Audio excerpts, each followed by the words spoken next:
after transmigrating into a rich family's young master.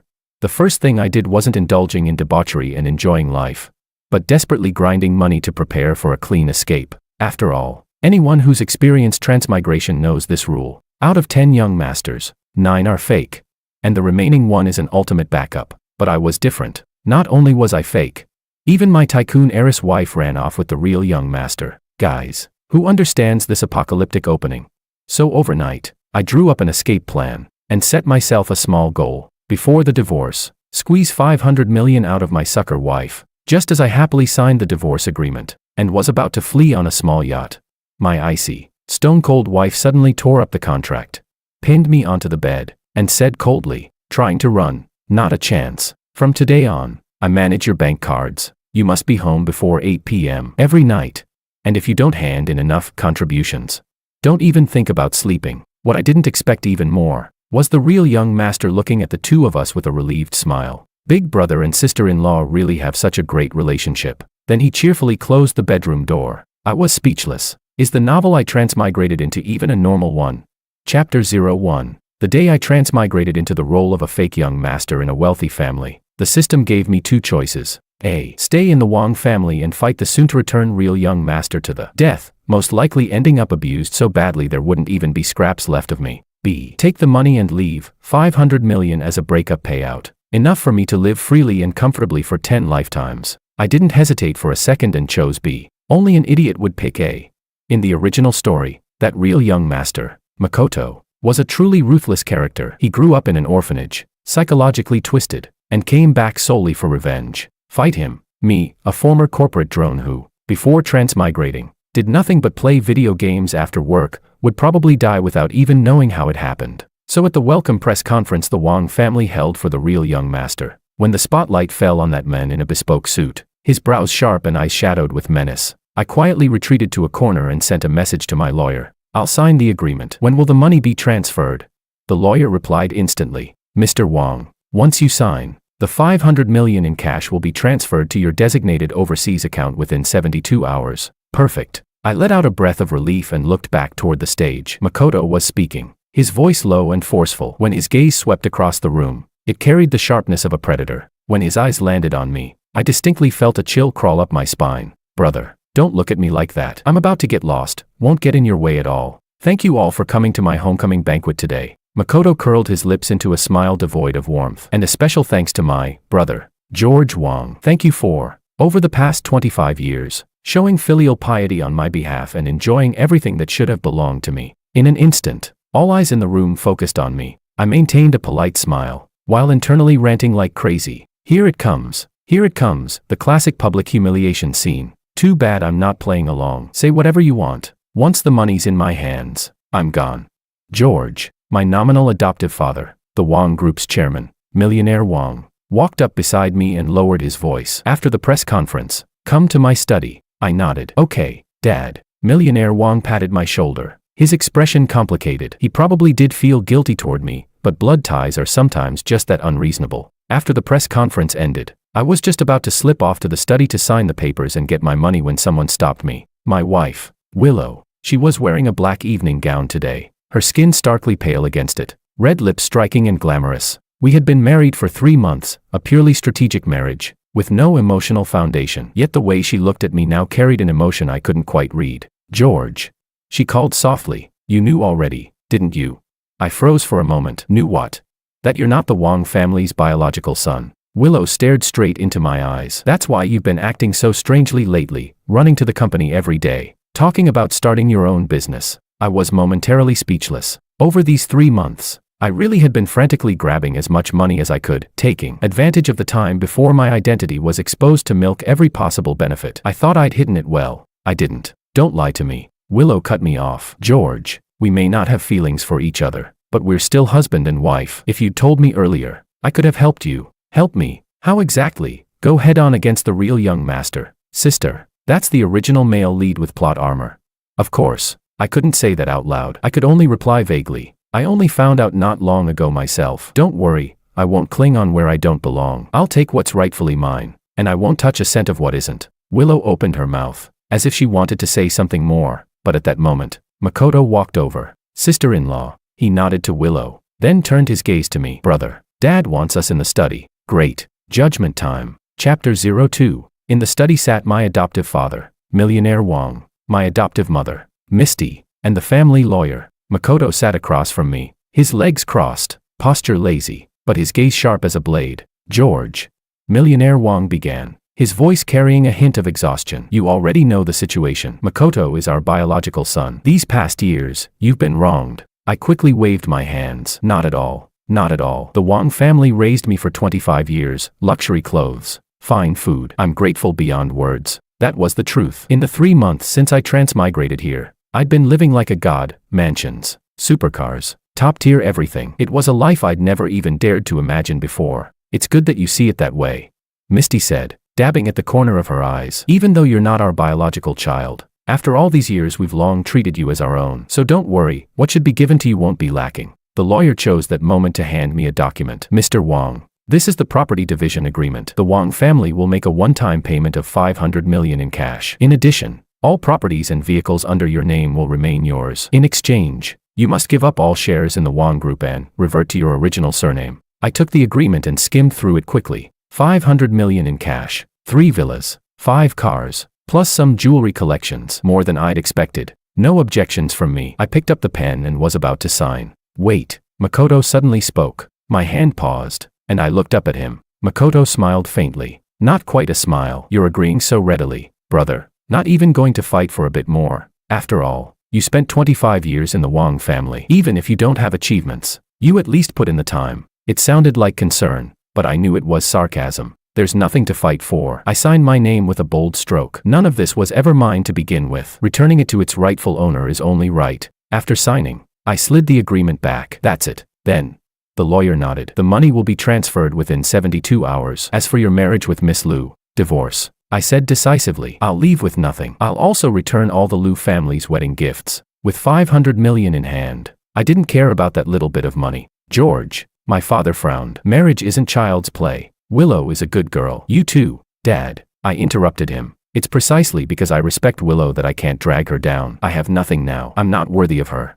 That was the truth. Willow was Orange City's #1 socialite, the sole heir of the Liu Group. Divorcing a fake young master like me would only benefit her. Makoto stared at me for a few seconds, then suddenly laughed. You see things clearly, brother. Fine, then it's settled. When I walked out of the study, I felt lighter than ever. 500 million. I was a billionaire now. Real young master. Fake young master. What did that have to do with me? I was going to travel the world, buy a private island, flirt with beauties from every country. George. I turned at the sound of my name. Willow Liu was standing at the end of the corridor, clearly having waited there the whole time. I walked over. Willow, actually, I have something to tell you. You want to divorce me? She asked first. I froze. How did you know? I heard it. Willow's expression was calm, but something churned in her eyes. George, are you really in such a hurry to get rid of me? It's not getting rid of you, it's for your own good. I explained. I'm no longer the Wang family's young master. We're no longer a good match. Divorce is the best choice for you. And what about me? Willow stepped forward, almost pressing up against me. George, these 3 months as husband and wife, did you really feel nothing at all? I caught the scent of her perfume, and my thoughts wavered. Objectively speaking, Willow was stunning, beautiful face, perfect figure. We didn't have much emotional foundation, but we'd done everything a married couple should. And in bed, she'd been quite passionate, but I couldn't soften now. Willow, don't do this. I took a step back. Just treat these 3 months as a dream. After the divorce, you can find someone better.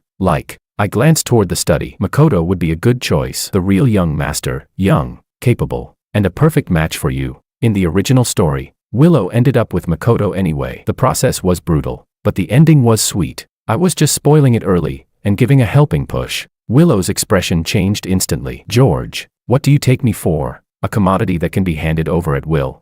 That's not what I meant. Then shut up. She cut me off. I won't sign the divorce papers. At least, not now. With that, she turned and walked away, her heels clicking crisply against the floor. I stood there, stunned. This wasn't how the plot was supposed to go. In the original story, hadn't Willow agreed to the divorce without hesitation? So why now? Could it be that I performed too well these past 3 months and made her fall for me?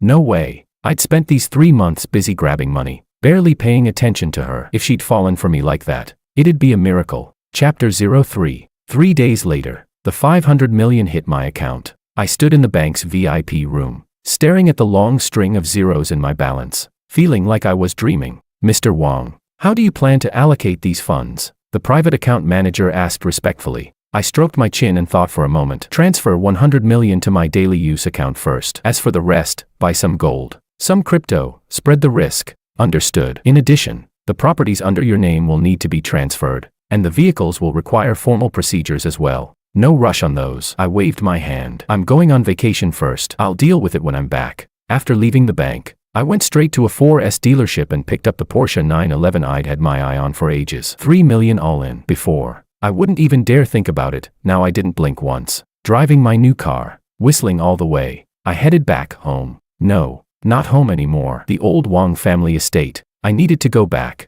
pack my things, then find a hotel to stay at. I'd talk about the divorce once Willow cooled down. As soon as I drove into the Wang family manor, I saw Makoto standing at the entrance of the main house, with several people beside him. I parked the car, slung my backpack over my shoulder, walked over, and said, "Excuse me." Makoto stopped me. "Where are you headed, brother?" "Moving out." I replied matter-of-factly. "The agreement's signed. The money's in. I can't exactly keep freeloading here, can I?" "No need to rush." Makoto smiled. "Dad said you can stay a while longer, move after you found a suitable place." I frowned. "No need. I've already booked a hotel." "That won't do," Makoto said with feigned concern. "You've lived a pampered life since childhood. Staying in a hotel would be too much of a hardship. How about this? I have an apartment downtown. You can stay there for now." As he spoke, he handed me a set of keys. I didn't take them. "Makoto, let's be honest with each other. I know you hate me, think I stole 25 years of your life. Now I've left. You've returned. We're even. You can save the fake kindness." The smile on Makoto's face faded slightly. "Brother, that's a harsh thing to say. I genuinely want to help you." "Then thanks," I said, walking past him. "But no need. I've got money. I can handle things myself." "George." Makoto's voice turned cold. "I'm giving you face. Don't be ungrateful." I stopped, turned back, and looked at him. "What? Want to fight?" The atmosphere instantly became tense, like a drawn blade. Just then, Willow walked out of the house. "What are you arguing about?" Makoto immediately put on a gentle expression. "Sister-in-law, I was trying to persuade my brother to stay a few more days. He wouldn't listen." Willow glanced at me. "If he wants to leave, let him. You can keep a person, but you can't keep their heart." That sounded a bit sour. I rubbed my nose. "Then I'm really leaving." "Get lost." Willow spat out the words, then turned and went back inside. All right. She really was angry. I slung my backpack, got into the car, started the engine, and sped off in a cloud of dust. In the rearview mirror, Makoto stood there watching me, his gaze dark and cold. My heart tightened. I had a very bad feeling. Chapter 04. I booked the presidential suite at the best 5-star hotel in Orange City, $88,000 a night, and didn't blink. Lying on the 2-meter-wide bed, I called my best friend, Luis. "Get out here for drinks. I'm buying." Luis was someone I got to know after transmigrating. His family ran a building materials business, a classic rich kid. No real scheming, just loved to play around. Half an hour later, we met at the most expensive bar in Orange City. "George, I heard that you," Luis trailed off. "Heard I'm not the Wang family's biological son." I finished for him. "Yep, it's true. I'm broke now, just got a bit of money left." Luis burst out laughing. "George, you're hilarious. 500 million is just a bit of money. Then what am I with my tens of millions, a beggar?" I laughed too. "All right, cut it out. Tonight, we drink till we drop. Everything's on me. Big spender." "George." We ordered the most expensive liquor, called over the prettiest girls, and partied until 2 in the morning. Luis was dead drunk by then, completely out cold. I, on the other hand, was still clear-headed. 500 million tends to keep the adrenaline going. When it was time to pay, the bill nearly gave me a heart attack. 880,000. Holy hell, was this place robbing people?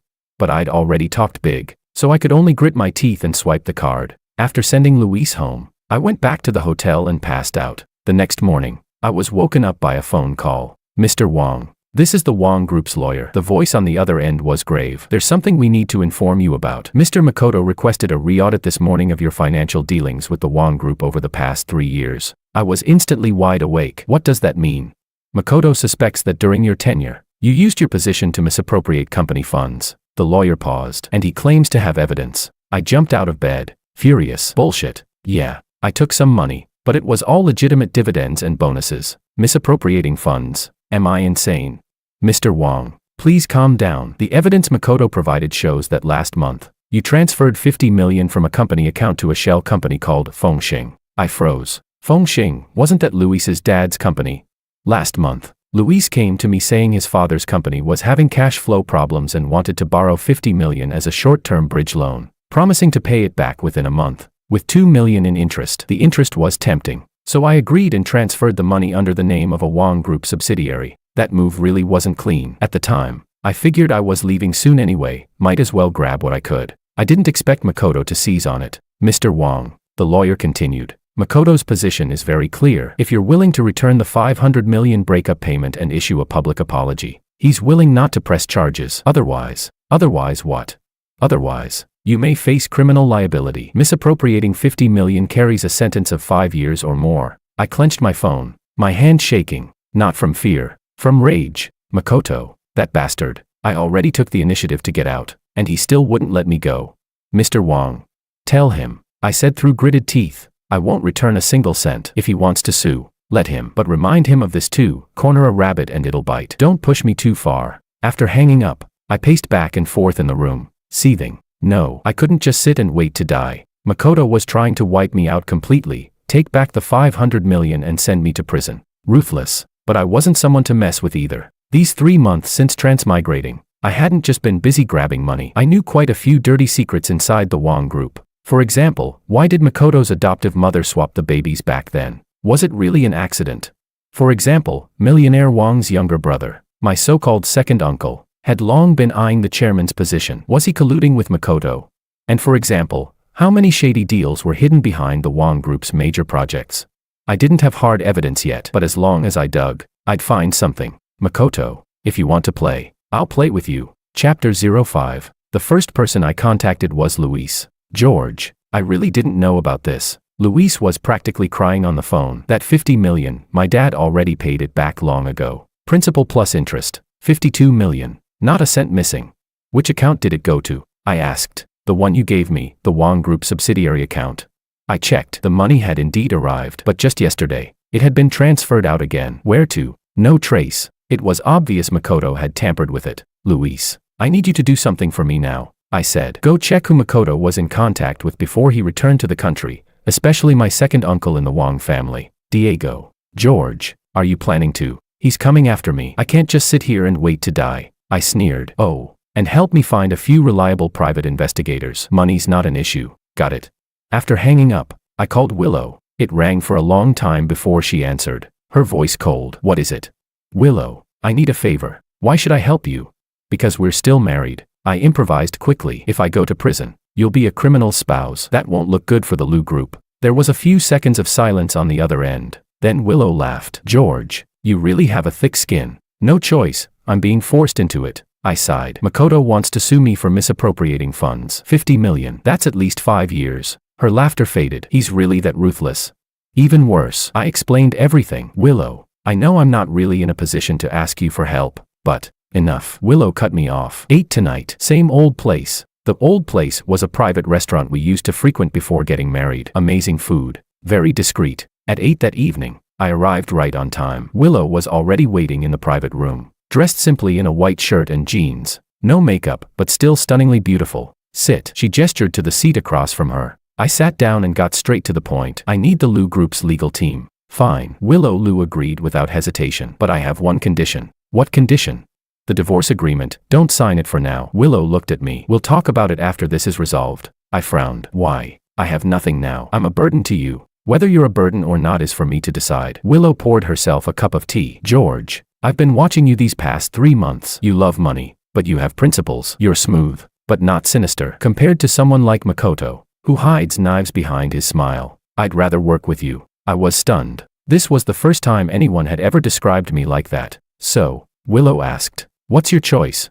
I took a deep breath. Pleasure doing business. Wife. Willow smiled, this time, a genuine smile. Pleasure doing business. Husband. Chapter 06. With the Lu Group's legal team on board, things immediately became much easier. The lead attorney's surname was Mu. In his 50s, a heavyweight in the field, undefeated in court. Mr. Wang, I've reviewed your situation, Attorney Mu said, adjusting his glasses. From a legal standpoint, Makoto's chain of evidence is incomplete. That 50 million transfer does carry your signature, but it went through standard approval procedures, and the funds have already been returned. It's very difficult to constitute the crime of misappropriation of funds. I said. But he could still accuse me of abusing my position for personal gain. Correct. Attorney Mu nodded. That's why we need to prove this was a legitimate commercial transaction, not personal embezzlement. That Luis you mentioned, does his father's company have business dealings with the Wong Group?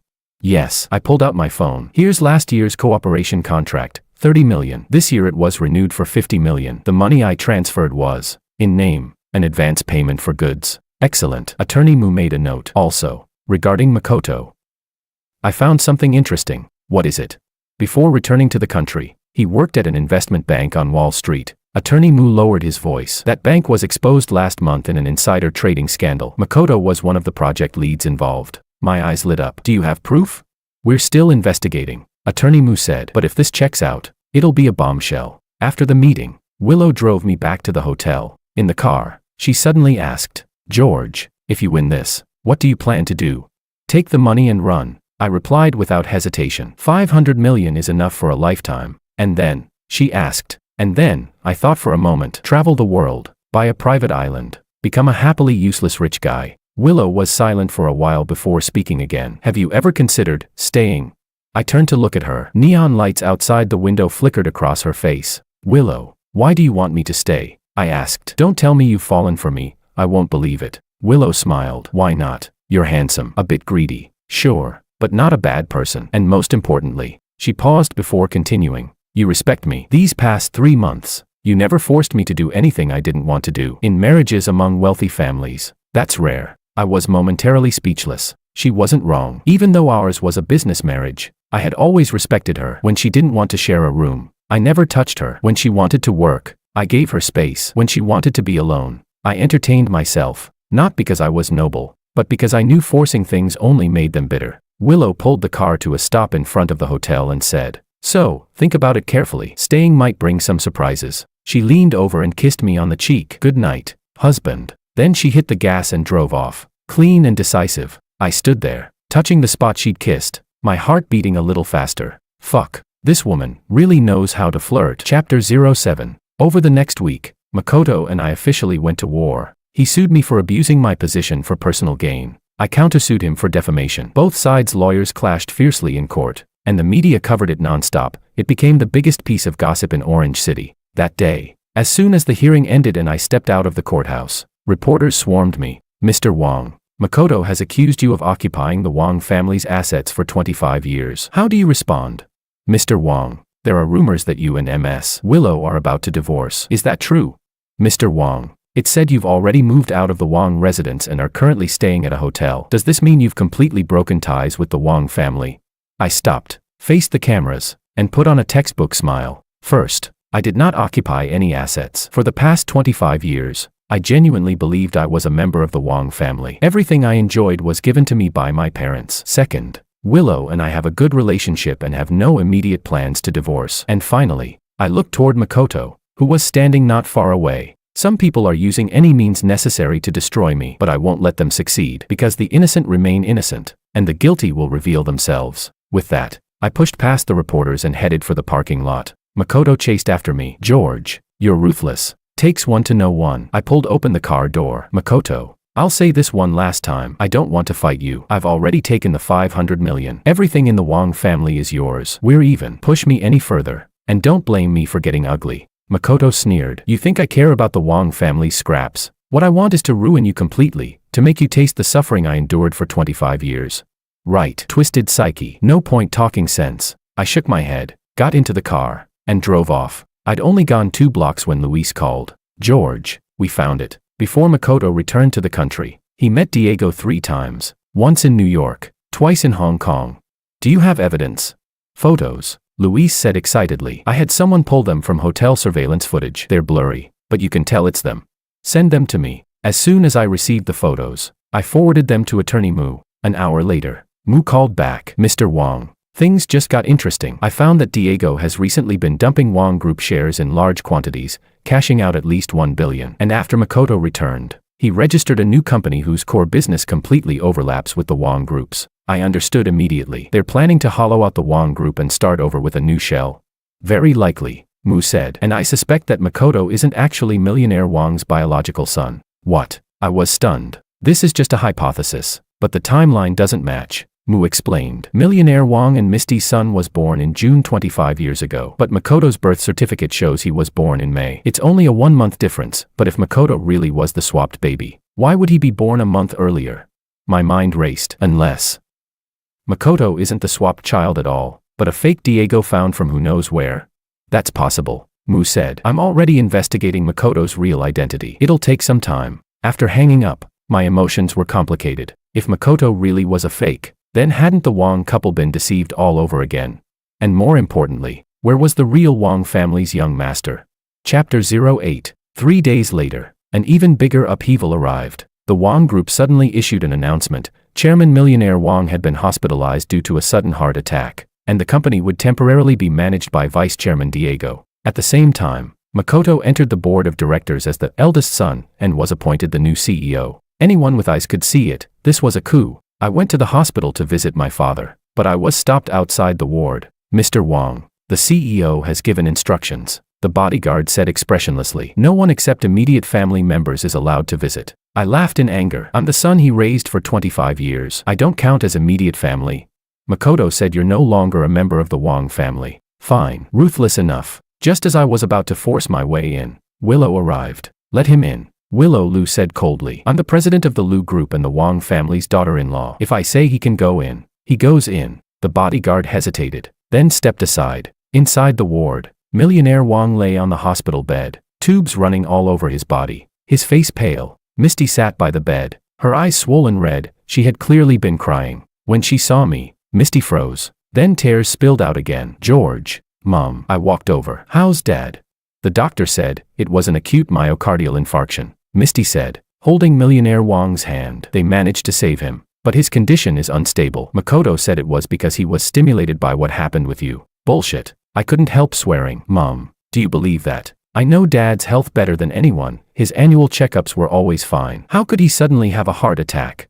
Misty didn't answer, just cried. I sighed. Mom, there are some things I can't say right now, but you need to be careful of Makoto and Diego.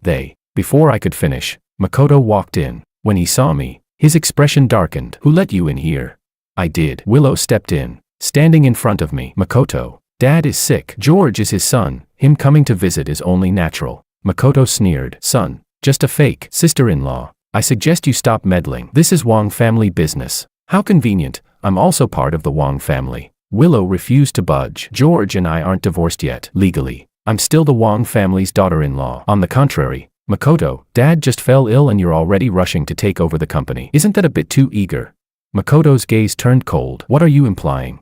Exactly what it sounds like. Willow took out her phone. I just got word that Diego dumped Wang Group shares worth $500 million over the past 2 days, and your new company just happened to receive $500 million in investment. What a coincidence. Makoto's face changed. You investigated me. So what if I did? I cut in. Makoto, do you really think you covered your tracks perfectly? Let me tell you, every bit of your dirty business. I know it all. Makoto stared at me for a few seconds, then suddenly laughed. George, even if you know, so what? The Wang Group is in my hands now. Dad is lying in a hospital bed. Mom knows nothing. You, a fake kicked out of the family. What can you possibly do to me?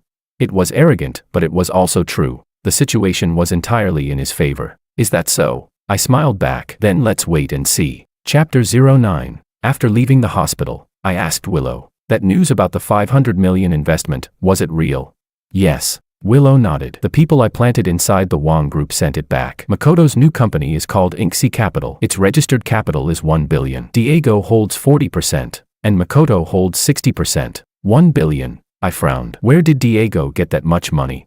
He siphoned it from the Wang Group. Willow said. Lawyer Mu found that over the past 6 months, Diego transferred at least $2 billion from the Wang Group under the name of Project Investments. $1 billion was injected into Inxi Capital. As for the rest, its whereabouts are unknown. Good Lord, he's trying to drain the Wang Group dry. Have you reported it to the police? I asked. Not yet. There's no solid evidence. Willow shook her head. Diego did everything too cleanly. Every transfer has a legitimate contract on the surface. Unless we find direct evidence of asset embezzlement, it'll be very hard to open a case. I thought for a moment. I have a way. What way? Lure the snake out of its hole. Chapter 10. My plan was simple. Pretend I was completely cornered. Go negotiate with Makoto, and beg him to let me off. Then, during the negotiation, lead him into talking and secretly record everything as evidence. The trick was old-fashioned, but it should work on someone as arrogant as Makoto. I arranged to meet Makoto at a private club in the suburbs. Using the excuse that I wanted to discuss a deal, Makoto showed up as expected, bringing only one bodyguard. Inside the private room, I poured him a glass of wine and said, "Makoto, let's stop fighting. I admit defeat." Makoto raised an eyebrow. "Oh, and how exactly are you admitting defeat?" "The 500 million breakup fee. I can return 400 million, I said, putting on a pained expression. "Let me keep 100 million for my retirement." "All right." Makoto laughed. "George, do you really think I care about that bit of money?"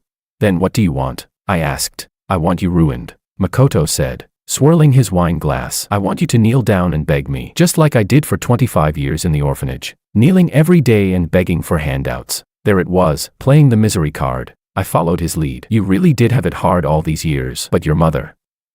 I mean, the person who switched you at birth, why did she do it? Was Diego involved?" Makoto's eyes flickered. "Why are you asking this?" "Curiosity." I shrugged. "I got dragged into this mess too. I should at least know why I'm so unlucky, right?" Makoto stared at me for a few seconds, then suddenly laughed. "Fine. I might as well tell you. Yes, it was Diego Wong who arranged it 25 years ago. He stole me from my biological parents and swapped me with millionaire Wong's son. The purpose was so that one day, he could use me to control the Wong group. And your biological parents? Dead." Makoto's face was expressionless. "A car accident. Diego arranged it." I sucked in a sharp breath. This was even more ruthless than the original story.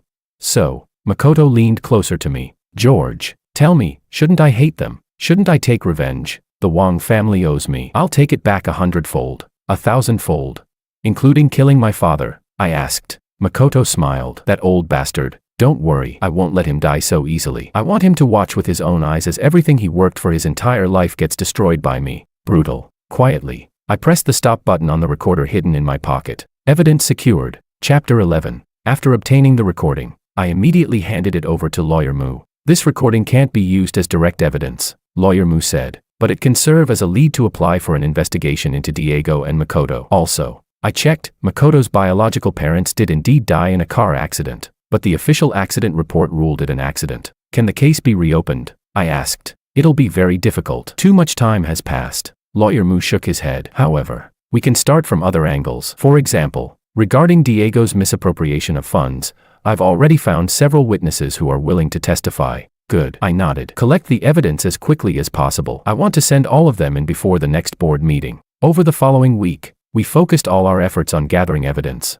There was good news from Luis as well. He found the former head of the orphanage where Makoto had lived. The men confirmed that when Makoto was 6 years old, he had once been adopted by a couple, but after 3 months, the couple returned him, citing a gloomy personality and difficulty in discipline. "What were that couple's names?" I asked. "The man's surname was Law. The woman's surname was Ku," Luis said. The director remembered it clearly because the men drove a Mercedes back then and looked very wealthy. "Law.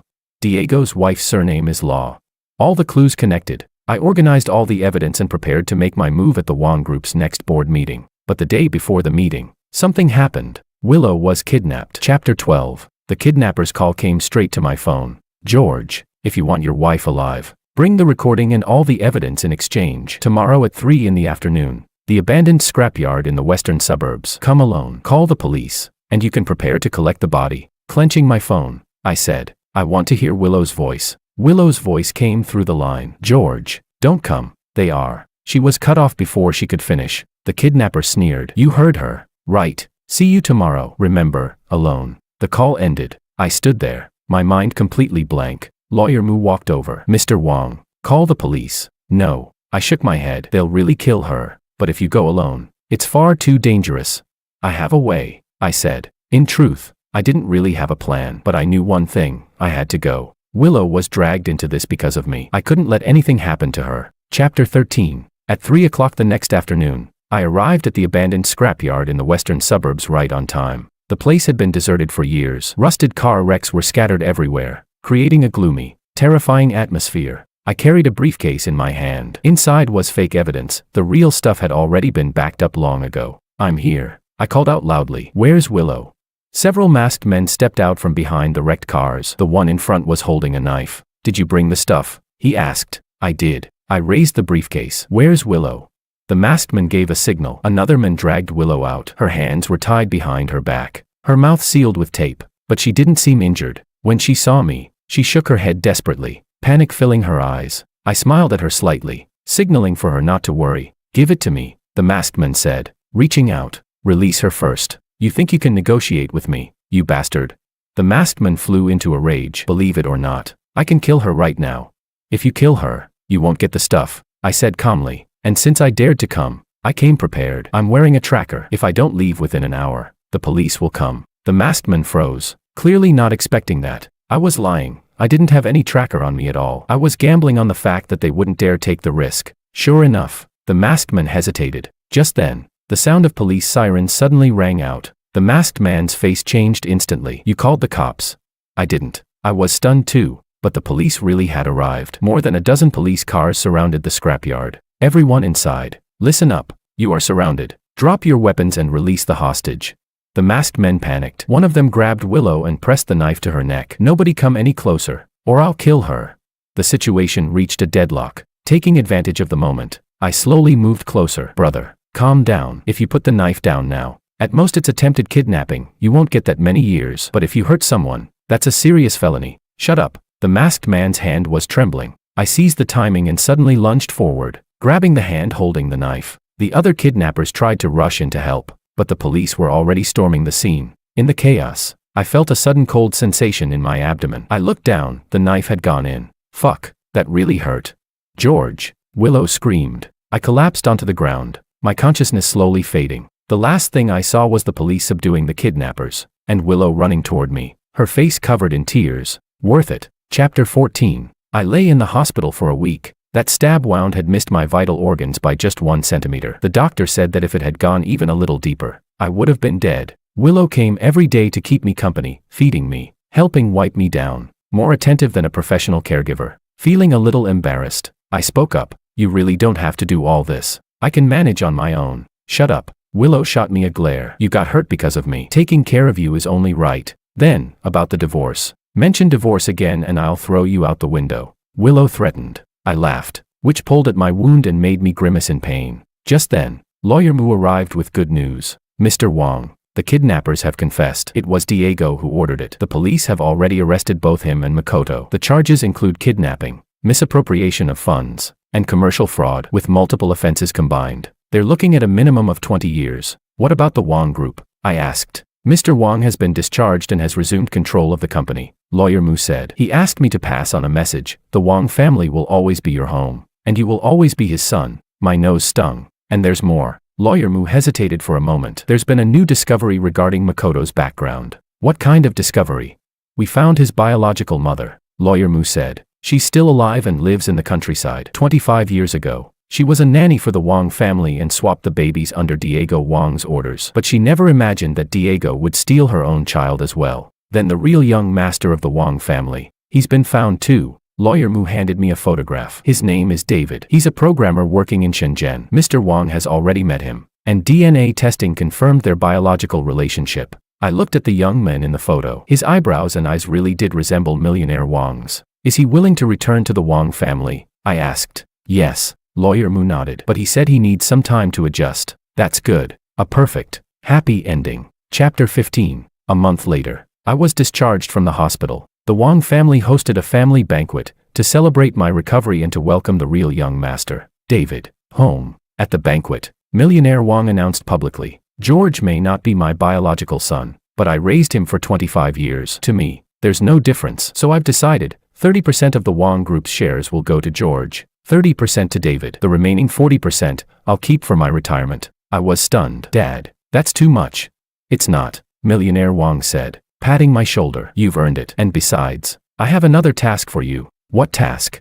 "Help David get familiar with the company's business," millionaire Wong said with a smile. "That kid is too introverted. He needs you to guide him." I looked at David. He smiled at me shyly. "All right then. Having one more younger brother isn't so bad." After the banquet, Willow drove me home, not to a hotel, but to the apartment we bought when we got married, the marital home I had never really lived in before. "Willow, there's something I want to tell you," I said seriously in the car. "If it's about divorce, forget it." Willow cut in first. "It's not about divorce." I held her hand. "I just want to say, thank you. Thank you for helping me when I was at my lowest. Thank you for not giving up on me." Willow smiled. "Then how do you plan to thank me?"